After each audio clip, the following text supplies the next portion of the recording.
Can we get a few words with you, Coach? Yeah, it's kind of weird voting for yourself. You know? And yes, I did vote for myself. I was about to ask you, did you vote for yourself? Yeah, I did. Yes, I did. It's good. You want to get in the sun? That's good. No, this is fine for me. Okay. Yeah. So, how do you like your odds today? Well, I don't know.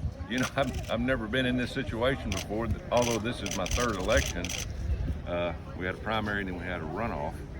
You knew a lot more about, you know, the people who's going to vote for you, but now you know, just so many people going to vote.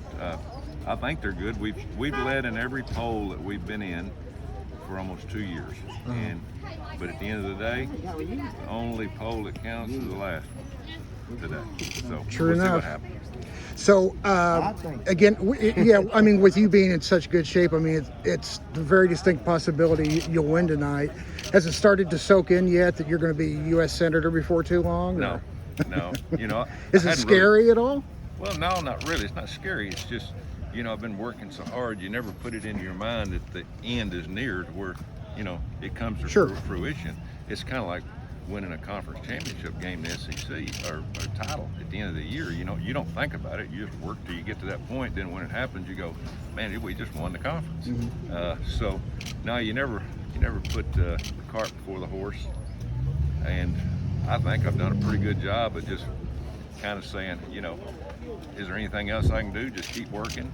You know, don't look behind you, look forward. There's been some good days, there's been some bad days, you know, in campaigning because you get tired and frustrated.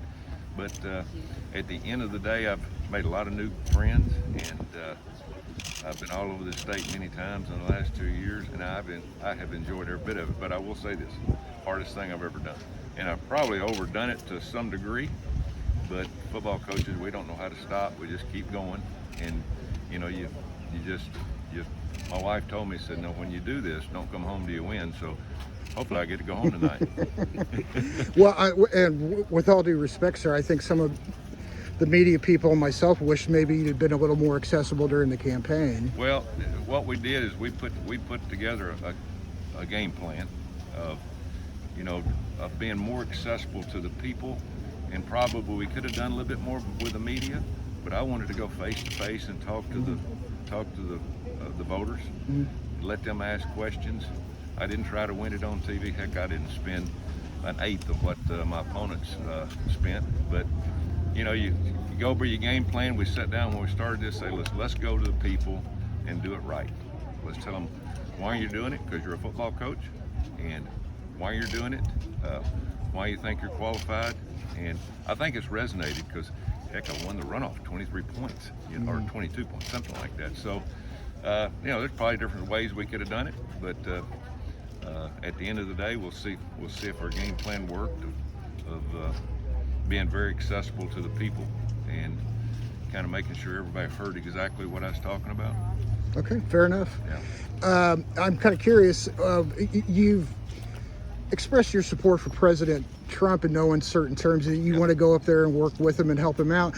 What happens if he doesn't get back in? Well, I'll work with Joe Biden. I mean, you're here as an American, you know, and you're really not here as a Republican or a Democrat. You're here to represent, number one, for me, represents the people of the state of Alabama, whether they voted for me or not. At the end of the day, if you win, you're going to represent everybody, not just a few. Same thing when you go to D.C. I think the biggest problem that we're having in Washington, D.C. is communication. And I've learned this being a coach. You got to be a better listener than a better talker. And if you're a better listener, then once you listen and let them sell their point of view, then you get your point of view. But right now, we have no dialogue. Nobody's listening. Nobody's talking. And we got to get through that, because a lot of people are in trouble because of this virus, and especially small businesses and people out of work. And I hope I get to make a difference. I really do. But I'm gonna work with whoever will make this country better. Okay, good deal. You guys have any questions? You answered all mine, Coach. Thank you very much.